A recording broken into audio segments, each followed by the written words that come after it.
How many hours do we have? Oh, he's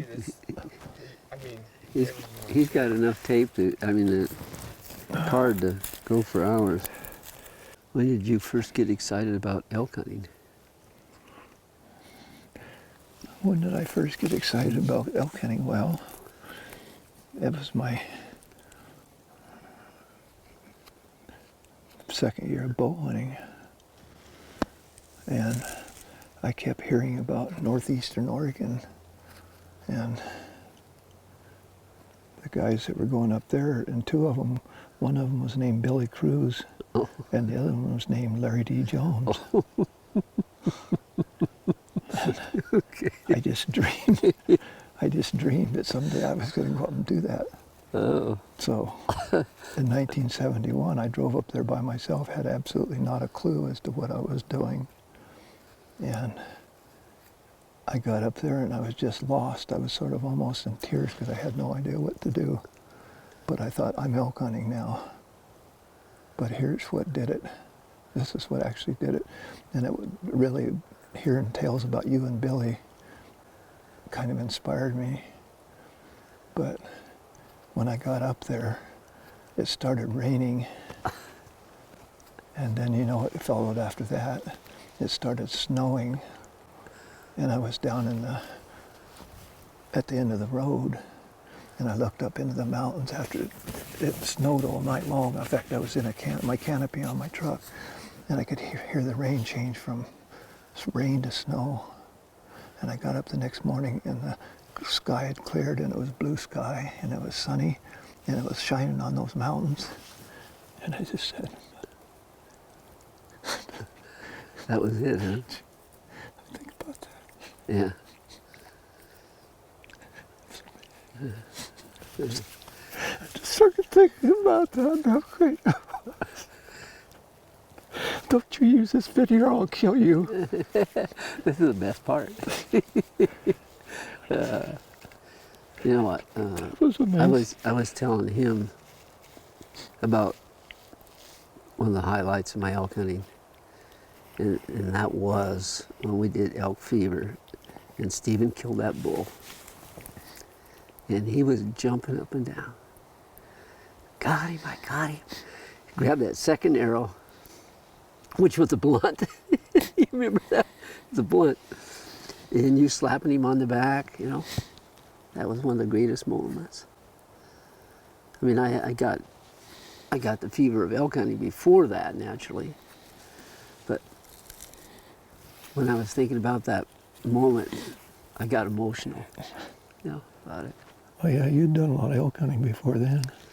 Yeah, you know, I started out hunting Roosevelts in what they call the hazing hunt, in like December through February or something like that. Right. And you had to hunt close to agricultural area. But I didn't have a clue about elk hunting, you know. I never hunted elk. My dad, I think, killed one spiker that I know of. We just hunted a lot of deer. But I filled my deer tag, and I was kind of bummed because I couldn't go hunting. And the guy that was running the lathe in the mill that I was working at, it was a plywood mill, and his name was Jack Rogers.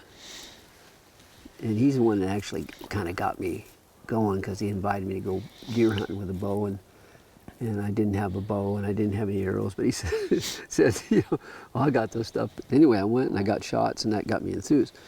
So I killed this deer and filled my tag, and I was kind of, you know, whining about it, that I'd already filled my tag. And he said, why don't you go elk hunting? I said, well, I don't know where to go. He said, I do. He said, go up by, you know, go up by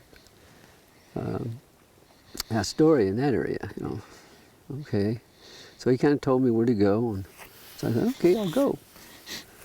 So I got my elk tag, and I think it was the second weekend I was up there. I was driving one of the roads, and I seen these elk cross the road, and I jumped out and I I started dogging them. And they kind of came around the corner below me and come through, and I had a little shooting lane, and I made a shot that I wouldn't even take today, you know. And I got my first elk, Really? and that really was exciting. How many years had you been? That was your first hunt? That was my first elk hunt. Oh wow! Yeah, the second Well, weekend that I went out. I wasn't so fortunate. I think I hunted, well, 72, 73, 74, 75, and didn't kill an elk. And a couple of those were solid 2-week hunts, backpacking. And then in 76, I went with a friend named Gary Cassidy, and I shot a yearling cow after missing 3 or 4 bulls. You must not been excited when you're shooting at them. It was pathetic. I remember missing one bull at about 12, 14 yards, Yeah. and I never did find my arrow. It went so far out in a meadow that I never found it. But just the excitement of getting in on those bulls was amazing. And finally, a yearling cow committed suicide, and I got my first elk. That was in 76. Wow. And that was the first year that I ever met you, I think, because I was walking down the trail in the middle of the night, and I came across this camp, and I talked to a guy who was up building a fire. There were a couple other people still in their sleeping bags. It turned out it was your wife Miriam and Jim Brackenberry, but I had no idea who you were. We just talked briefly. And then I met you the next year when I was going to the University of Oregon. And I wrote a story for Bowhunter magazine called Master Those Bugling Bulls, and I interviewed you and Billy Cruz. And that's how we got acquainted. And then we kind of hit it off and decided, well, let's try elk hunting together. So that was 77, I think, when you and I went in to the backcountry, hired a horse packer to set up a spike camp for us. And so that's how you and I got started. And it was sort of amazing because I had no idea that was you, but when we got to comparing notes, Yeah, I remember that. we realized, yeah, that was you by building that fire. Yeah. Yeah. And as I remember, we kind of like, what have you been seeing? Right, yeah. We weren't really we were comparing dancing notes. all- We were trying to pick each other's know. brain where the elk were. We danced all around that. Yeah. So anyway, the next year we did that drop camp hunt, and that's how we kind of got started hunting together. And Yeah. we found out we sort of did things the same way and liked the same things and Yeah. had the same interests, and our elk hunting just sort of blossomed from there. You got into the call business, and I got into the writing business, and they meshed up pretty well, actually. Yeah. But I think to me it was just the absolute obsession with doing what we do. I mean, we were both pretty much uncompromising. I mean, we liked to go all day long. We liked to hunt as hard as we could, and we just going back to camp prematurely or taking days off and stuff just wasn't really part of what we did. And that wasn't something we had to learn from each other. It was just the way each one of us was. And when we started hunting together, I mean, it was like, well, I don't think we ever had to question, well, do you want to go to the top of that ridge, or do you want to hunt till dark? Yeah. I don't think we ever questioned that. It was just, yeah, that's what we're going to do. And if we get back to camp 2 hours after dark, that's fine. We never had to explain ourselves to each other. At least I never feel like I did. We were both pretty low maintenance as far as our relationship to each other. It was just like, yeah, let's do it. Go for it, whatever. And I'd usually take 2 weeks off to hunt elk. And Well, yeah, that's when you had the body shop, yeah, actually, wasn't yeah. it? And then you would, being a writer, you could go. Well, I was a hunting bum, and so I just did what I wanted. hunting But, no, I was trying to make it as a writer. Yeah. And, Which you did. I think another thing, too, was that for me, I don't know how Larry felt about it, but he was very cooperative always with my I mean, as a writer, I was trying to get pictures and get article material and stuff, and he was always very cooperative. Some people are not cooperative. They're like, put that camera away and let's go, leave me alone. And There was times. I know, but it always worked out. Yeah. And, Well, but I think we were kind of helping each other because Yeah. you were in the call business, so I was trying to help you and promote you. Well, even before that, though, you wrote about our adventures together, Right. and there was pictures of me, and that actually helped me in the long run, of what we've been doing. So yeah, it was a pretty good match. I mean, I did the cooking and washing I the did the dishes, eating, yeah. and Dwight ate everything that I cooked. And then he would like to always take time out in the middle of the day to meditate with his eyes closed. That's how he ended up with pine cones in his shoes some days. Yeah, don't remind me. Yeah. I'd hate to say how many hunting trips that Larry and I have been on. They're not all elk hunting by any means. Right. I mean, we've been to Canada for various things, moose and caribou and bears, and I mean, I would guess we've taken over 100 hunting trips together, and so Okay. for me to pinpoint and say, well, one of them. Interestingly, though, about 2 years ago, we were hunting in Idaho in the late season, and Larry was going up to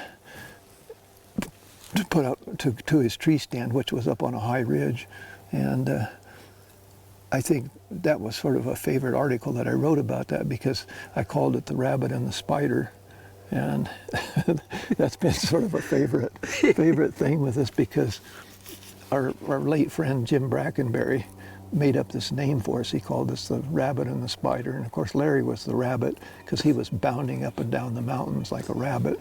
And I was the spider because I was like a daddy long legs, kind of ambling up the mountains. And so after hunting together for 40 years, I was sitting up there in the late season in Idaho with Larry, hunting with Larry, and he was on one ridge and I was on the other ridge, and I could see his headlamp over there in the dark, and it just reminded me of that, and it was a pretty amazing moment. We'd been doing this for 40 years together, and we were still the rabbit and the spider. Larry was bouncing up the mountain and I was ambling up the other ridge, and we were still the rabbit and the spider. So I thought that kind of summarized 40 years of us hunting together was that title that I gave that. But that came from Jim Brackenberry. Yeah. That's the way he viewed us, and I think it was a really accurate and appropriate title, actually. Yeah. You were the rabbit and I was the spider. I like that article, the rabbit and the spider. It kind of touched on some past memories. Right. And, that one kind of summarized the whole thing. Like, that's the way it was. So the rabbit and the spider are still doing it after 45 years of this, I guess, almost. It must be close to 45 years. And we're still trying. Well, he doesn't bound as fast and I don't amble as fast. But we still get up and down the mountains. Yeah. I think one bull that stands out in my mind, I think it was 1983, and Larry and I were over in northwestern Montana, which has some of the absolutely nastiest country I've ever been in. It's not only straight up and down, but it's all covered with jungle. And we backpacked into this area, and we'd split up, and Larry went one way and I went the other way. And I shot a bull right at dark, which I'm sure it's the biggest bull, not the biggest antlers maybe, but the biggest bull. I mean, it was just monstrous. And I shot it right at dark. And then I ended up spending the night out there among the grizzly bears. And there was a lot of grizzly sign up there. Yeah. And then I realized the next morning what I had done. And I was kind of on top of a mountain, and our camp was clear at the bottom of the valley. And it was a nasty climb to get down there. In fact, I tried to get down there that night, and I kept getting into cliffs, and I couldn't get back down, so I stayed overnight out in the woods, and then I got down there and told Larry that, and unfortunately I'd taken I'd taken the tenderloins down with me, and Larry ate all both of them, I think, in one sitting. I remember that we were cooking it on a stick over the fire. Well, gee, and you wouldn't quit. I was like, my tenderloins, you're eating all my tenderloins. Some of it wasn't totally cooked because it was we crunchy. didn't care. That was the liver. I think you was also cooking. I was probably We cooking ate some so liver. much elk. That was Oh my so golly, we were good. stuffed. Yeah. But anyway, then we had to get we finally decided there's no way we're going to backpack that thing. Originally we thought we were going to backpack it out of there. Remember that? Like, Yeah. now we're going to backpack it out of here. Well, that wasn't going to work. So we went and we lined up a packer, and he charged us about 4 times what he said he was going to charge us, and we weren't real happy about that. But You know what I remember about that? He came in the camp there, and you said, "Well, what's it going to run?" I think he said $400, $400. which was a lot. right, And I just blurted out, "No way! I'll pack that sucker out in my back." Right. Didn't I? you did. And he came down with his price. I He think did. We got him down to 200. Yeah, But, that was well, more. originally when we had touched base with him, it was going to be $100. Yeah, yeah. So, but actually, we were not in a dickering situation at Well, that he point. wasn't either because he already had his animals and stuff in there. Right, You know, if we said, "Heck, right. heck with you," he's going to a lot of bother for And I that. remember bringing that elk out of there. I thought we were going to kill one of those horses. Yeah. It was nasty. It was a huge bull. Anyway, Huge. we got him down, and that was a memorable bull for me, particularly. A memorable trip. I think that was one of our coolest hunting trips. I remember that. I'm trying to think of one that was where we were together. The one that I remember the most, but you wasn't there. I was with George and Neil in the same area, Oh, and George he was an older gentleman and a good friend, and he had not killed a bull. And I said, "Okay, I'd already killed." No, I don't think I killed one yet. Anyway, I said, "George, let's go out. I'll call you in a bull." So we go out and we get this bull bugling, and I said, "You go set it up there." And so he did, and that bull made a circle clear around him, and I was hiding behind a big tree like one of those over there. And the bull came up, and he stopped on the other side of that tree. There was another smaller tree there, and he started raking his antlers on it. I mean, literally, the tree wasn't this big around. He was right there. So I thought, if he goes any further, he's going to smell me. So I just started crab walking around the tree with about half draw. And that bull backed up, and he started around my side of the tree. And I swear, if I would have went like that, I could hit him on the nose. That's how close he was. And of course, I'm standing there about half draw, and his eyes got about this big around. The expression on his face was something else, I tell you. He's just like, "Ah!" And he whirled, and I double lunged him, and he went over a little ways and stopped. And I called, and he put his head in the limbs of a down tree, and he started to lift it up, and he just collapsed right there. But we've had so many times together, it's hard to right. pick one. So, but that was pretty exciting because he was close. Right. Well, some of the action we had in Elk Fever, actually, Yeah. when we were doing Elk Fever, Yeah. that was pretty amazing. We got really amazing shots. Not only the one with Steven that you mentioned earlier, but Yeah. then the one that we called in for me, and then the one that you got. Yeah. Yeah, to Yeah. get all those on video, and that was sort of one of the first elk hunting only videos. That was 1988, I guess, and Yeah. there just wasn't that much out there at that time. Yeah, and what a lot of the people who were involved don't realize is that we spent 40 days. 40 days Yeah. in Oregon and Idaho Yeah. combined, and Yeah. the cameras at that time. If you talk about the change in equipment, we had what they call it the Sony Betacam, which is I don't know, what was that, 20, No, 25 it wasn't pounds? actually a Betacam. The Sony one was some kind of a photo tube. I don't remember exactly what it was, but we got a Betacam later on, but not Oh. then. And But this camera, the camera was huge. It Yeah, had to weigh over it 20 pounds weighed plus 20 pounds and a 4-pound block of battery. a on it. battery on it. Plus- Plus we had a tape deck. Yeah, So we had 2 people carrying this thing.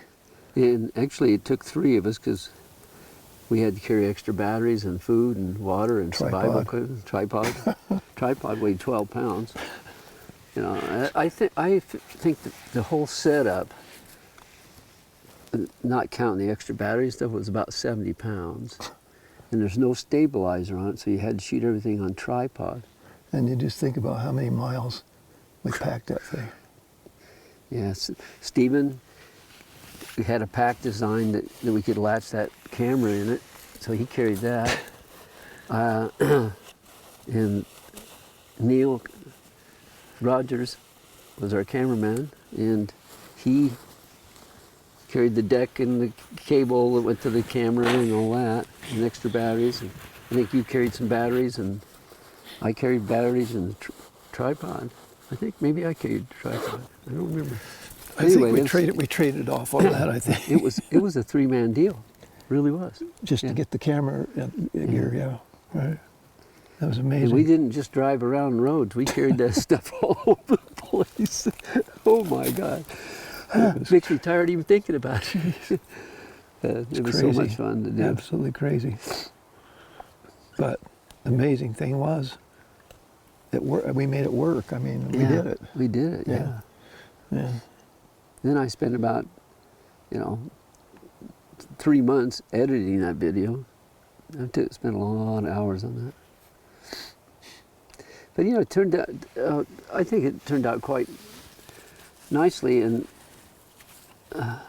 one of our goals was really to kind of teach other people how to elk hunt. So, Right. not only the visual stuff, but we had some sections in there where we talked about what we did and why we did it, the value of the topo maps and how to read them, and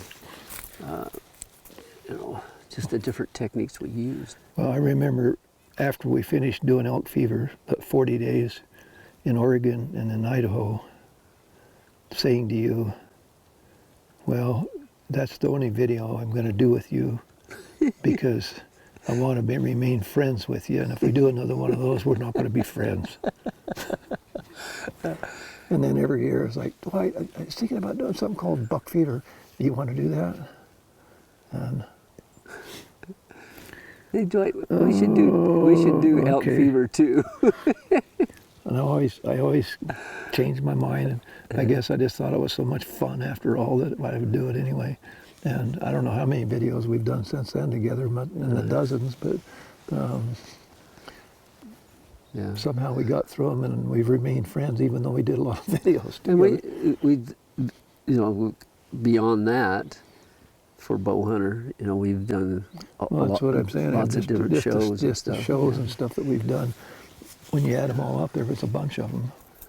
And that footage that Stephen got of you in Colorado with that bull, oh, that is awesome. Yeah. Awesome. Well, that turned out pretty good. Yeah, I you somehow made a good shot. Made a really good shot. Right. Yeah. That was some of the best. And of course, I love that. Stephen's been under, your training all these years. And so he's got the knack for getting the good footage too. But that was a good one. He can hold the camera steady, steadier than most people. Steadier than I can, actually, but yeah. Well, in Elk Fever II also, I mean, some of the footage we got in there, when he got that nice 6x Roosevelt bull, which is really tough. I mean, I think Roosevelt's the toughest of all. And then, of course, you did the one down on the coast, and Stephen was shooting the camera on that one. And I think that's some of the most remarkable elk hunting footage, period, let alone Roosevelt. But, I mean, you snuck in on the big bull and sat there and waited till it all kind of came together. And to take that kind of footage of a Roosevelt bull and that kind of vegetation, I think that's amazing footage that you got on that one. It is. I haven't got that good of footage in a long time. Oh, You know, yeah. it's Well, just it's- so difficult with it. It's something you can't plan. Yeah. It's just everything's got to come together. And on some of those scenes that we did in Elk Fever and Elk Fever II, it was amazing stuff. Yeah. I was telling Stephen the other day about reminding him how that in Elk Fever 2, where that bull came up, that Roosevelt bull, you guys were sitting back there yakking away, and I kept calling, you know, and I finally got an answer, and I heard it twig snap, and I said, "Hey, my elk's coming!" Everybody scattered like, and we didn't get that bull. But No, we didn't actually. He came up, his head came up, and he's looking around, and it's like, oh, I think I'm in the wrong spot here. He was gone, but it was just yesterday reminded me of the same type of deal. When I first seen that bull yesterday coming in quietly, I just seen the tips of his antlers. That's what that Roosevelt Really? did. He come up over that right. berm of. That's all we could see. Just Yeah. like he just pretty soon his head, and But when their eyes come up and that's all you can see, it's pretty hard you to know kill. you got a bad problem. Yeah. First of all, I don't think you can instill the love for elk hunting like we have it. I think it's something that maybe you earn or just, you know, elk hunting is not for the meek, really. It's one thing to drive around in your car and see an elk or something, Right. but the way we do it, we're expanding so much energy. Not everybody enjoys that. It's hard work, but we still love it. Because for me, getting in the outdoors like this is like a vacation, you know, Right. time when I can relax and get away from all the cell phones and stuff. Not everybody can do that. Yeah. And to me, to really have a passion for elk hunting, I think you have to have a passion for adventure, because I actually never looked at elk hunting as killing an elk, because I found out killing an elk is really hard. Which we're finding out It's not today. easy, yeah. It's not easy, and I went through several years of not getting one. Unlike Larry, he got one his first year, but I did not. And I just had some misadventures and just a lot of days when I wasn't getting into elk and didn't know what I was doing. But I was always on an adventure. And Yeah. I just loved going into the backcountry, and it was like I was in a different world. And so to me, just seeking adventure and seeing wild places that nobody else maybe had ever walked, or there weren't people there, and going into the wilderness and hiking for miles. And I guess I've always been sort of a physical fitness nut, so I like things that take some endurance and exertion, and elk hunting certainly qualified for that. So to me, it was like putting on my backpack, going to the highest peaks, and that's why I was talking about that snow and the high peaks. And when I looked at that, I thought, man, that's a wild place. Yeah. I just want to go up there. That's what I want to do. And I didn't need anybody to inspire me to do that or to teach me to do that. I just looked at it and said, that's the place I'm going to go. That's a wild place. I love that. And it was so beautiful. And the sun shining off that gleaming snow. And right there, I just said, that's what I'm going to do. I'm going back in there. I'm putting my pack on, and I'm going up there.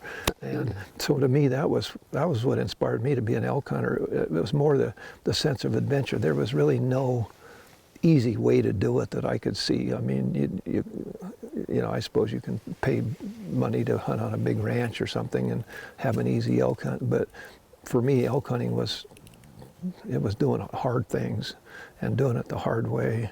And it was just adventure. I think that's a word that summarizes elk hunting for me, is just adventure. I'd agree with that. I just love it. Yeah. I just love the adventure of it. But I also enjoy the encounters. Oh yeah. You know, I hunted those antlerless hunts for 8 years, and I killed 8 head of elk. Really? I learned so much by just tracking those animals, and it you know, I knew, you know, after we started looking at those topo maps, and I was saying, well, let's go here and this and that, you know, and you told somebody, well, Larry can look at a map. and tell you where the elk Right. are. I said, no, I can't. He said, yes, you can. And then I realized, yes, I can, you know? Right. And but hunting those Roosevelts, tracking them and learning where they like to bed and where they like to eat and what they like to eat was really the basic thing that enriched my calling elk. Mm-hmm. But I didn't really call elk until my 9th year of bow hunting elk. And no, it was my 10th year. And Billy Cruz is the one that got me going on it. He said, Larry, you ought to go back in there and call those bulls. And he used just a little whistle back then, you know, Right. which I made one of those, and that's what I first started using. And once you hear the bull respond to it, I mean, it's adrenaline rush. It's, you know, Yeah. it's, some people can, you know, use drugs and stuff to get their highs, but that's where I get one of my highs. The other time is trying to take a shot when I get adrenaline rush. I start shaking like a Right. leaf. But yeah, I mean, it's a combination, really. Well, But I guess if I was giving someone advice, I'd say, first of all, be in shape. yeah. Yeah, I mean, if you can't get up these hills, you might kill an elk now and then, but Right. it's a lot of luck with that. But you gotta, since they are herd animals, you have to move around and find the sign and stuff, and then hunt them, I guess you might say. Mm-hmm. So that would be one advice I'd give someone: be in shape, Right. and if you Well, want to, and I think don't get your expectations too high, because you're going to spend a lot of days looking for elk and not finding any elk. right, I mean, that's, to me, the biggest challenge in elk hunting is finding a herd of elk, because they're few and far between. They're in pockets, and you go, you know, they might be 2-3 miles apart, those pockets of good habitat. And so these days you watch some of these videos and it makes it look pretty easy because the guys are calling in bulls and stuff, but there's a lot of video that never makes it into those finished productions. And it sort of sets up a false expectation, but you have to understand that there has to be some other reason other than just shooting an elk to be out there, because you're going to spend a lot of days, a lot of hours looking for elk and not finding anything. And but it's that one moment when you do hear that bugle out in the woods and you move in, and then it seems so detached from you, and then all of a sudden you hear brush cracking and it's getting closer, and you're listening to that bugling and it's getting closer, and that's when the adrenaline starts hitting you. Like, he's actually coming my way. He's looking for me. And yeah, that's the exciting part of it. But there's a lot of, shall I say, long and boring moments between those moments of excitement. So I think a person has to have realistic expectations about what elk hunting is before they're going to really be passionate about it. Because if you expect to go out in the woods and have a lot of nonstop action on elk, you're going to be totally disappointed, and you're going to say, I don't want any part of that. there's too much hype nowadays on the importance of killing something, you know. Yeah, and I think even the importance of killing big, gigantic bulls, it's like if you don't kill a bull that makes Pope and Young or Boone and Crockett or something, like you're kind of a second-class citizen. The experience is the same. I remember 3 or 4 years ago I killed a small bull, and when I got that animal on the ground, you know, the smell of the animal and the situation that I was in, and taking care of the animal in the field and packing meat and stuff. I mean, it didn't matter if that was a little 3-point or a gigantic 7-point. To me, it was just, that was an elk hunting experience, and I just thought it was fantastic, even though I've been elk hunting for 40 years. And I think that to try to make everybody believe that the only thing that exists is a giant trophy bull, and if you can't kill that one, you're just not a good elk hunter, or it's not really a great experience, is just all wrong. I think it's the whole elk hunting experience, the adventure I was talking about, and handling the animals and cherishing the meat and eating the meat and putting them on your table. That's just a fantastic experience all the way around. And you know, in the United States, we're North America, I guess I should say, is the freedom we have to go out and do that, and the opportunities that we have on public land to just go out and kind of chart your own course and take part in that experience. You know, there's just way more than hunting trophy bulls as far as I'm concerned. Well, my main purpose is putting meat on the table. Oh yeah, it's such healthy meat. That's your trophy. Yeah, you know. Yeah, I mean, there's been years that I passed on bulls because I wanted to shoot a larger one, but I basically did that to extend my hunting time. Right. not so much that it wasn't a big enough trophy. Right. And of course, many of those times I settled for nothing, but the experiences that I had because I didn't shoot the first one, it was worth it, you know. Oh, absolutely. But yeah, I totally agree. We are a team. Well, and but I think the longevity that we've had on all the hunts we've been on, like I said, I'm going to guess that we've been on 100 hunts together at least. And a lot of those were video hunts, which adds a sort of an element of stress. And difficulty. It does, but I think that if we didn't work together really well, and I appreciate you as a good friend and a good hunting partner, and just the times you've put up with me. Of course, I've put up with you a few times too, but you know, it's just, well, I think we have the same passion for what we're doing. Yeah. And I think that's why we've lasted together for so many years. Well, you know, the other special thing, not everybody has this, is that I'm just as thrilled when you get an animal as you are when I get one. Anyway, that's the way I picture it. And when we're out hunting, it isn't like, oh, this is all about Larry or this is all about Dwight. It's about our team efforts. Right. No, I don't think we've ever had selfish motives or tried to one-up each other. Yeah. I think we've always been about, let's help each other do this right. And we kind of trade off. Okay, it's your turn to be out in front this time, and I don't remember we've ever had any disputes about that. So one of the things that I haven't spoken about is you are really good at researching areas and getting your maps together, probably without a doubt better than I am, and I really appreciate that about you and your, you know, thoroughness for the hunt. You know, that prep up front is just as important or more important than tromping around these hills. If you tromp around the wrong hills, you're never going to get one, you know. But doing the research, so that's I appreciate that you do that and share it with me. Well, that's, to me, part of the fun of hunting is doing that preparation so that I know that I'm in the right spot and I know that I'm prepared for it. I guess the thing I really appreciate you, sounds like a mutual admiration society, but it is that you're always helpful. And if somebody needs help, you help them. And so do you. Yeah, I know. I tell them, Larry could fix that. Yeah, I think I have a job coming up. You got to be in a camp. I've been in the auto body business for so many years. And he has something wrong with the door, and I'll be fixing it before we leave.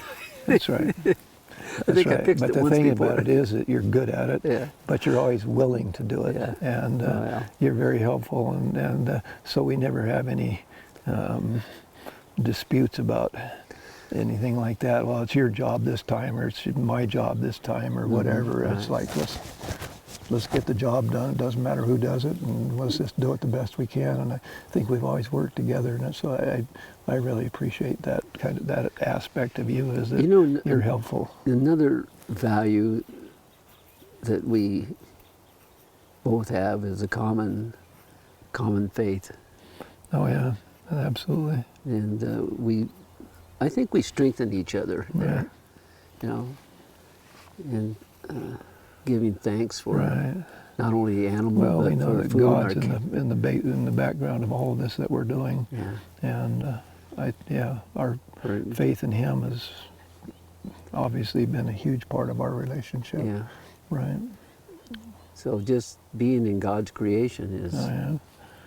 huge. In being with a good friend. And I think that is a big part of our hunting relationship over 40, 50 years. It's why it's lasted, probably because we have a common faith, a common bond. Yeah. You bet. And we know God made these elk for us to come out here and hunt. Yes. We're doing the best we can. But I think we need a little extra help right now. Anyway, we did. We did what we did. Okay.